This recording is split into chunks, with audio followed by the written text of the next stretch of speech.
Well, Sunday night in Las Vegas, we had a room full of athletes, 42 of them to be exact, 91% of them on testosterone, 70% on growth hormone, 62% on stimulants. The event organizers told the world that removing drug restrictions would destroy every record we thought was a ceiling.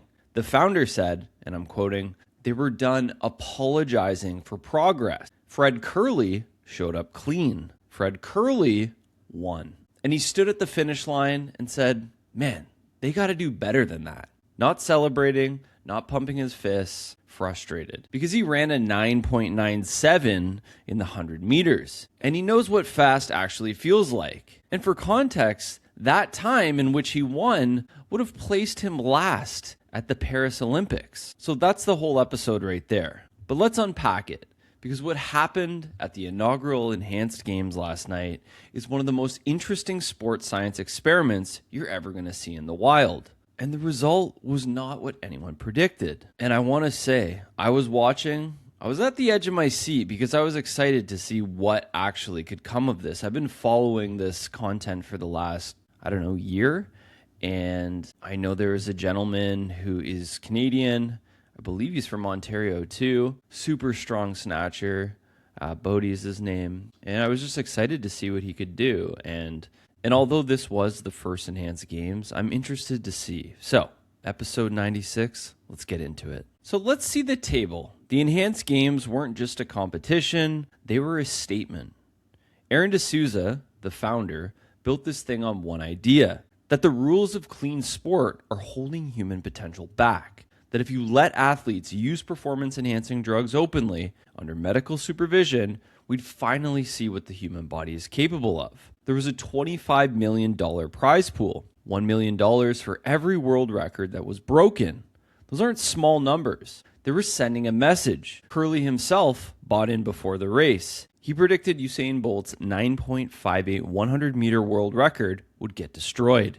That was the expectation. That was the pitch. Chemical freedom unlocks superhuman performance. Clean athletes can't compete, records fall, everything gets rewritten. That's what they promised. Here's what happened. Let's start with the drug numbers, because they're wild. 91% were on testosterone, 70% on human growth hormone, 62% on stimulants like Adderall, 50% on metabolic modulators, 41% on EPO. That's not a new guy cutting corners. That is a fully pharmacological field. These athletes weren't tanking the edge of recovery, they were stacked to the ceiling. And here's what the field produced. Men's 100 meter, Fred Kerley, clean, ran a 9.97 and won. Bolt's record was a 9.58, set in 2009, untouched, not even threatened. Kerley's winning time would have placed him dead last at the Paris 2024 Olympics. Kerley ran a 9.81 in Paris, and he won a bronze medal.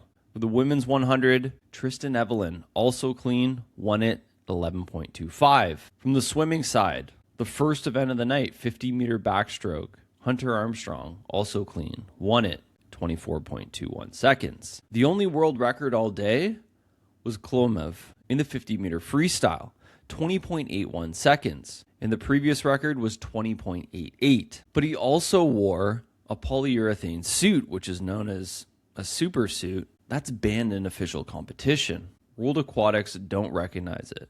In weightlifting, 0 records. Strongman, 0 records. 91% of the field on testosterone. 3 clean athletes won the 3 most watched events of the night. That's the scoreboard. Here's the thing about Kerley that doesn't get talked about enough. He didn't have to show up clean. At the Enhanced Games, there's no drug testing, no ban. He could have taken anything their framework allowed. He chose not to. He's got the Olympic Games in LA in 2028 on his radar. He wasn't going to blow that for $250,000. But here's the puzzle. Why is a clean, elite sprinter even at an event built around PED use? Money, competition. He wanted to race. He wanted to win.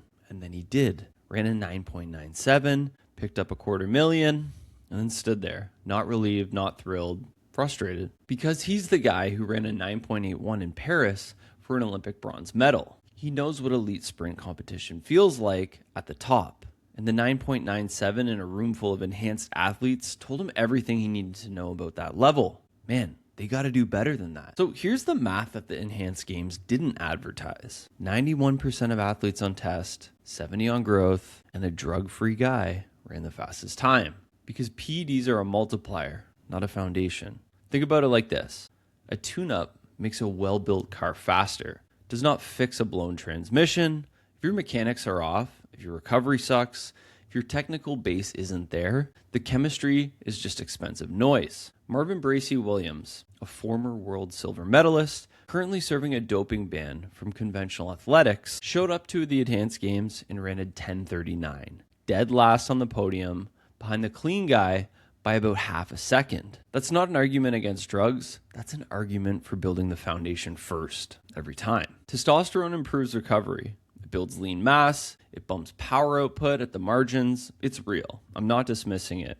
But it works on top of a training base. It does not replace one.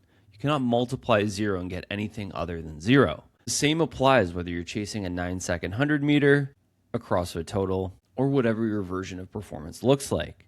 The protocol doesn't save the process. The first event of the night should have told everyone exactly where this was going. Hunter Armstrong, 2-time Olympic gold medalist, competed completely clean, no PEDs, jumped in the water for the 50-meter backstroke, and beat the entire enhanced field, 24.21 seconds and a first place. Then went back in the water for the 100-meter freestyle, set a personal best, finished second, losing only to an enhanced swimmer. The headlines were brutal. Non-enhanced athlete wins steroid games event to undermine entire concept. Juiced athletes humiliated as non-enhanced swimmer comfortably wins the event. That was the first event of the night.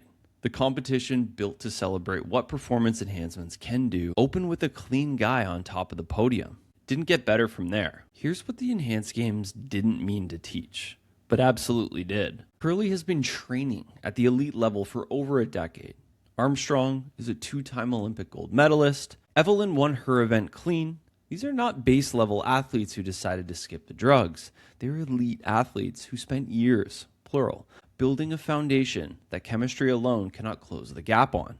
The enhanced athletes who finished behind them, Bracey Williams posting at 10:39 while actively serving a doping ban. Swimmers who couldn't medal at a major international meet. They weren't failing because the drugs stopped working. They were failing because the drugs amplify what's already there. If what's already there is a 10.3 athlete with shaky mechanics and incomplete training mastery, a hormone protocol doesn't transform that into a world record. The research on exogenous testosterone in HGH is consistent on this point. The performance benefits is most significant when the athletes already have a strong training base to build from. Without elite mechanics, volume tolerance, and race execution, the enhancement is noise. You cannot biohack your way past years you haven't put in. That's not an opinion. That's what last night looked like. The media wasn't wrong. Empty seats throughout the venue, slow times across the board, headlines calling it a farce, ESPN calling Kerley's winning run pedestrian, World Aquatics calling the whole event a circus built on shortcuts. By spectacle standards, it was a failure. But the data is real. The usage numbers of 91% test, 70% HGH, and 60% stimulants are public, pre-registered data. The world record in the 50-meter freestyle did fall, even in a banned suit. Clean guy won the 100 meters in a PED legal field. These are uncontrolled, messy, real-world data points. Not a lab study, not peer-reviewed, but real. The Enhanced Games tried to be a revolution. What it became was an unintentional argument for everything it was designed to tear down. So here's what I want you to take from this. The Enhanced Games spent $25 million to run a live experiment. One event, 42 athletes, 90% of them on drugs, and the drug-free sprinter crossed the finish line first. Now, I'm not anti-PED as a blanket statement. I'm anti-shortcut. I'm anti-skipping the process and wondering why the outcome isn't there. Because what last night proved, again, is that chemistry is a multiplier, not a foundation. You can multiply 0 all day and get 0. Kerley put in the years, Armstrong put in the years, Evelyn put in the years. The enhanced athletes who showed up didn't lose because the drugs failed them. They lost because you cannot hack a decade of elite training into a syringe. That's the lesson. For you, for me, for every person listening to this who's chasing a number, a time, a total, whatever your version of fast looks like, the process is the advantage. The consistency is the advantage. The work you put in when no one's watching, when the result doesn't show up for months, that's what wins. Not in Vegas, not at the Olympics, everywhere. And as always, keep showing up. I'll catch you on the next one.